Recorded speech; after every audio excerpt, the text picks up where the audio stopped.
ಇದೇ ಗುಡ್ಡಾಪುರ ಶ್ರೀ ಕ್ಷೇತ್ರ. ತ್ರಿಕಾಲ ಪೂಜಿತಳಾದ ತಾಯಿ ದಾನಮ್ಮ ಶತಶತಮಾನಗಳಿಂದ ಲಕ್ಷಾಂತರ ಮನೆಯ ಮನೆ ದೇವತೆ, ಕೋಟಿ ಕೋಟಿ ಭಕ್ತರ ಮನೋದೇವತೆ.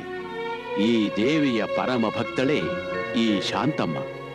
ತಲೆ ತಲಾಂತರದಿಂದ ಈ ತಾಯಿಯ ಪರಮ ಭಕ್ತಳು. ಅಜ್ಜಿ ಆಸ್ತಿಕಳಾದರೆ ಮೊಮ್ಮಗಳು ನಾಸ್ತಿಕಳು. ಹುಟ್ಟು ಹಬ್ಬದ ದಿನ ಬಾಳಿಗೆ ಬೆಳಕಾಗಬೇಕಾದ ಆ ದೀಪವನ್ನೇ ಆರಿಸಿದ್ದನ್ನು ಕಂಡು ನೊಂದುಕೊಂಡಳು.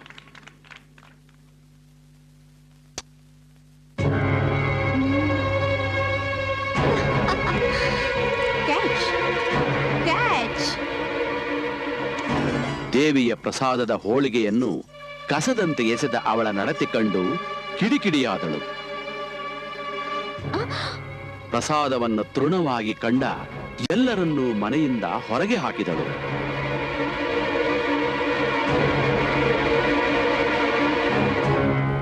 ಆಧುನಿಕತೆಯ ಬಿರುಗಾಳಿ ಇಂದಿನ ಮಕ್ಕಳ ಜ್ಞಾನ ದೀಪವನ್ನೇ ಆರಿಸುತ್ತಿದೆಯಲ್ಲ ಎಂದು ನೊಂದುಕೊಂಡಳು.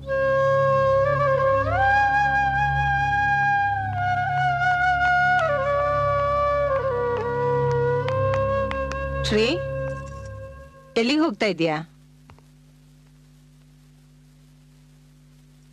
ನಿನ್ನನ್ನೇ ಕೇಳ್ತಾ ಇರೋದು. ಎಲ್ಲಿಗೆ ಹೋಗ್ತಾ ಇದೀಯಾ? ಮಡಿಕೇರಿಗೆ, ಕಾನ್ಫರೆನ್ಸ್ಗೆ.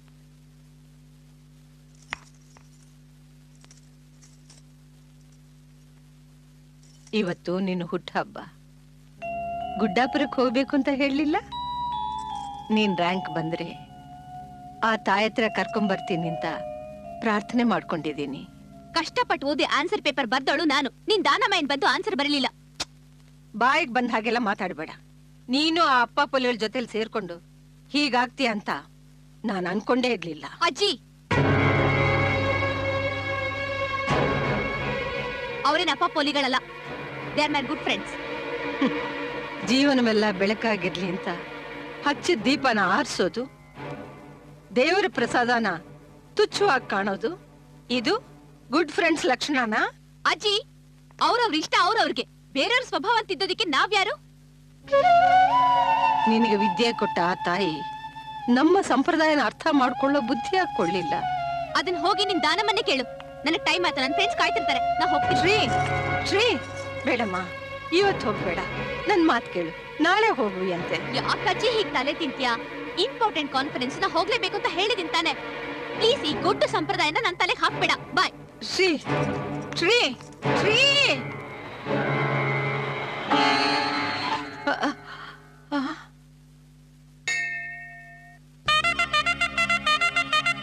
ತಾಯಿಗೆ ಅರ್ಪಿಸಬೇಕಾದ ಈ ಹರಕೆಯ ದೇವಿಯ ಮೂರ್ತಿಯನ್ನು ದೇವಸ್ಥಾನಕ್ಕೆ ಅರ್ಪಿಸಿ ಮೊಮ್ಮಗಳ ತಪ್ಪನ್ನು ಕ್ಷಮಿಸು ತಾಯಿ ಎಂದು ಬೇಡಿಕೊಂಡಳು.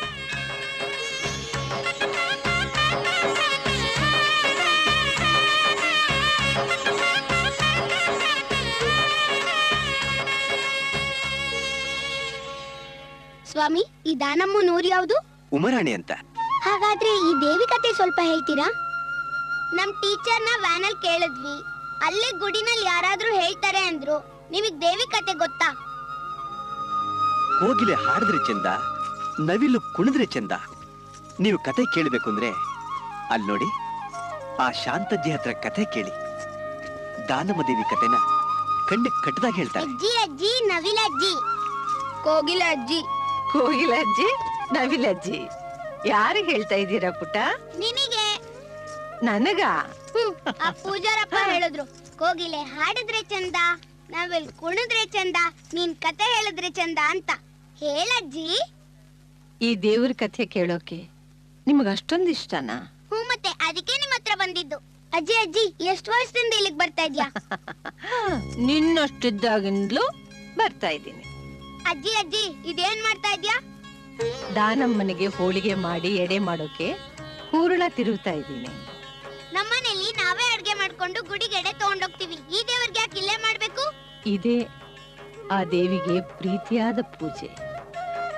ಇಲ್ಲಿಗೆ ಬಂದು ಬೇಳೆ ಬೇಯಿಸಿ, ಬೆಲ್ಲ ಹಾಕಿ, ಹೂರಣ ತಿರುವಿ, ಬಿಸಿ ಬಿಸಿ ಹೋಳಿಗೆ ಮಾಡಿ ಆ ದೇವಿಗೆ ನೈವೇದ್ಯ ಮಾಡಿದ್ರೇನೆ ನಮಗೆ ತೃಪ್ತಿ, ಸಮಾಧಾನ. ಇದು ಇಲ್ಲಿಯ ನಿಯಮ. ಇದೇ 800 ವರ್ಷಗಳಿಂದ ಹೀಗೇ ನಡ್ಕೊಂಡು ಬರ್ತಾ ಇದೆ. ಅಜ್ಜಿ, ಅಷ್ಟ್ ವರ್ಷದಿಂದ ಆ ದೇವ್ರು ಹೋಳ್ಗೆ ವಾಸನೆ ಕುಡಿತಾ ಇದ್ದಾಳಲ್ಲ, ಅವಳಿಗೆ ಸಕ್ಕರೆ ಕಾಯಿಲೆ ಬಂದಿಲ್ವಾ? ಏಯ್ ಸುಮ್ನಿರೋ, ಹಾಗೆಲ್ಲ ಮಾತಾಡ್ಬಾರ್ದು. ಅಜ್ಜಿ ಅಜ್ಜಿ ಕತೆ ಹೇಳಜ್ಜಿ. ಕಥೆ ಕೇಳ್ಬೇಕಾ? ಹೇಳ್ತೀನಿ.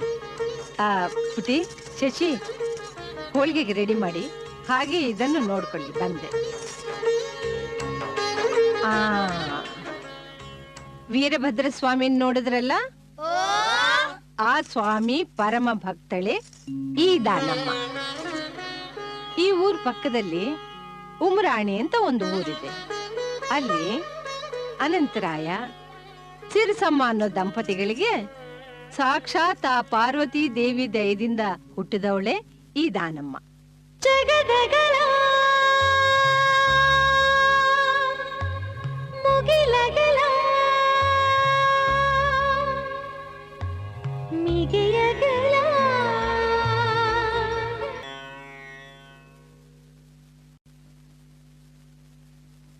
ವೀರಯ್ಯನವರೇ, ಈ ತಾಯಿ ಪ್ರೀತಿಯಿಂದ ಎಡೆ ಮಾಡಿದ ಪ್ರಸಾದದ ರುಚಿ ಆಹಾ ಆಹಾ ಬಹಳ ಚೆನ್ನಾಗಿತ್ತು.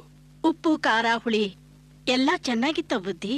ತಾಯಿ, ನಾನು ಅಡಿಗೆಯ ರುಚಿ ಹೇಳಲಿಲ್ಲ, ಭಕ್ತಿ ಭಾವನೆಯ ಸತ್ಯದ ರುಚಿ ಹೇಳಿದೆ. ನಾಲಿಗೆ ರುಚಿ ಬಯಸುವುದು ಲೌಕಿಕದ ಮಾತು. ಲಿಂಗಮ್ಮ ನೀಡಿದ್ದು ಸುಜ್ಞಾನದ ಬುತ್ತಿ. ಕಲ್ಯಾಣದಿಂದ ಹೊರಟ ಮೇಲೆ ದೇಹಕ್ಕೂ ಮನಸ್ಸಿಗೂ ಹಿತ ನೀಡುವ ಇಂಥ ದಾಸೋಹವೇ ಸಿಕ್ಕಿರಲಿಲ್ಲ ತಾಯಿ. ತಾವು ಕಲ್ಯಾಣದಿಂದ ಬಂದಿದ್ದೀರಾ ಪೂಜರೆ? ಹೌದು.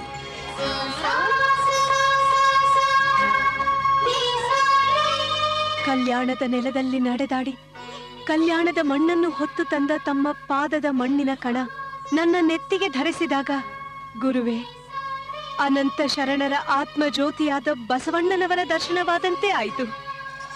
ನಾನು ಧನ್ಯೆ. ನೀನು ಬಸವಣ್ಣನವರನ್ನು ನೋಡಿರುವೆಯಾ ತಾಯಿ? ಈ ಉಮರಾಣಿಯನ್ನು ಬಿಟ್ಟು ಎಲ್ಲಿಗೂ ಹೋಗಿಲ್ಲ ಸ್ವಾಮಿ.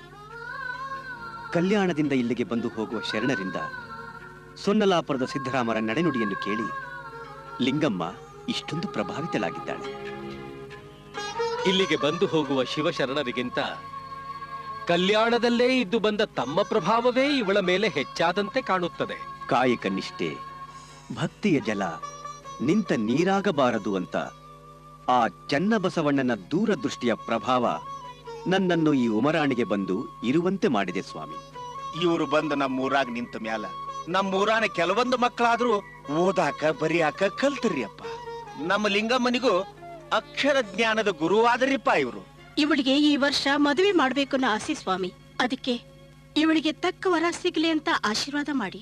ಲಿಂಗಮ್ಮನ ಮನಸ್ಸಿನಲ್ಲಿ ಏನೋ ಮಹತ್ವಾಕಾಂಕ್ಷೆ ಇದೆ ಅಂತ ಕಾಣಿಸುತ್ತೆ. ಈಗಲೇ ಯಾಕವಳಿಗೆ ಮದುವೆ?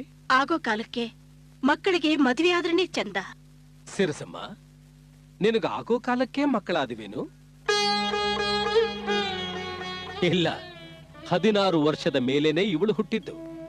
ಹಾಗೆ ಕಾಲ ಕೂಡಿ ಬಂದಾಗ ಏನೇನಾಗಬೇಕು ಎಲ್ಲ ಆಗತ್ತೆ.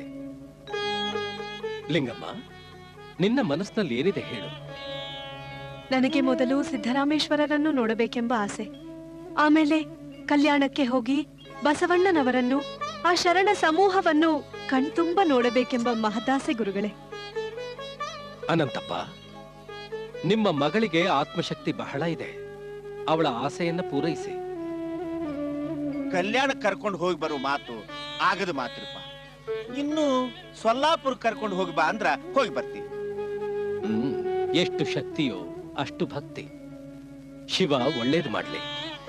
ಲಿಂಗಮ್ಮ, ಶುಭವಾಗಲಿ, ಶುಭವಾಗಲಿ.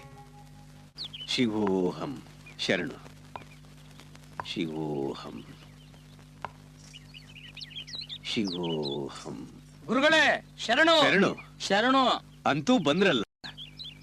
ನೀವೆಲ್ಲಿ ಬರೋದಿಲ್ಲೋ ಅಂತ ಮಾಡಿದ್ದೆ. ಒಳ್ಳೇದಾಯ್ತು. ಇನ್ಮೇಲೆ ನೀವು ಊರು ತಿರುಗ್ಬೇಡ್ರಿ, ಇಲ್ಲೇ ಇದ್ದು ಬಿಡ್ರಿ. ಲಿಂಗಮ್ಮ, ನಾವು ವಿಜಾಪುರಕ್ಕೆ ಹೋದಾಗ ಇವರುಗಳ ಪರಿಚಯ ಆಯ್ತು. ಇವರಲ್ಲಿ ಒಂದೊಂದು ವಿಶೇಷ ಗುಣ ಇದೆ. ಈತ ಕೀರ್ತಪ್ಪ, ಅಕ್ಷರಾಭ್ಯಾಸ ಚೆನ್ನಾಗಿದೆ. ಇಲ್ಲಿಗೆ ಬಂದು ಹೋಗುವ ಶರಣರು ಬರೆಯುವ ವಚನಗಳನ್ನ ಬರೆದು ಪ್ರತಿ ಮಾಡೋದರಲ್ಲಿ ಸಹಾಯಕನಾಗಿರ್ತಾನೆ. ಆದ್ರೆ ಸ್ವಲ್ಪ ಕಿವುಡು. ಈತ ಕಣ್ಣಪ್ಪ ತತ್ವಗಳನ್ನ ವಚನಗಳನ್ನ ಸೊಗಸಾಗಿ ಹಾಡಬಲ್ಲ. ಈತ ಹಾಡ್ತಾ ಇದ್ರೆ ಕಲ್ಯಾಣದ ಶರಣರು ಕಣ್ಮುಂದೆ ಬಂದು ನಿಂತಾಗತ್ತೆ. ಆದ್ರೆ ಪಾಪ ಈತನ ಕಣ್ಣಿನಲ್ಲಿ ಕಾಂತಿ ಇಲ್ಲ. ಆದ್ರೂ ಆಗಾಗ ಏನಾದ್ರೂ ಮಾತಾಡಿ ನಗಿಸ್ತಾನೆ ಇರ್ತಾನೆ. ಶರಣು. ಶರಣು. ಗಿರಿಜವ್ವ, ಇವರಿಗೆ ಪ್ರಸಾದದ ವ್ಯವಸ್ಥೆ ಮಾಡು. ನಡ್ರಿ ಎಲ್ಲಿ ಕೊಡೋಣ ಪ್ರಸಾದಕ್ಕ? ಏ ಪುಣ್ಯಾತ್ಮ, ಮೊದಲು ಸ್ನಾನನಾರ ಮಾಡು. ಗುರುಗಳ ಇದೊಂದ್ಸತೆ ಕ್ಷಮಿಸ್ಬಿಡ್ರಿ. ಮೊದಲ ಪ್ರಸಾದ ಆಗ್ಲಿ, ಆಮೇಲೆ ಪೂಜಾ ಗೀಜಾ ನೋಡಿದ್ರ. ಗಿರಿಜವ್ವ, ಇವರಿಗೆ ಎಲ್ಲಾ ವ್ಯವಸ್ಥೆ ಮಾಡು. ನಡಿಲಿಂಗಮ್ಮ.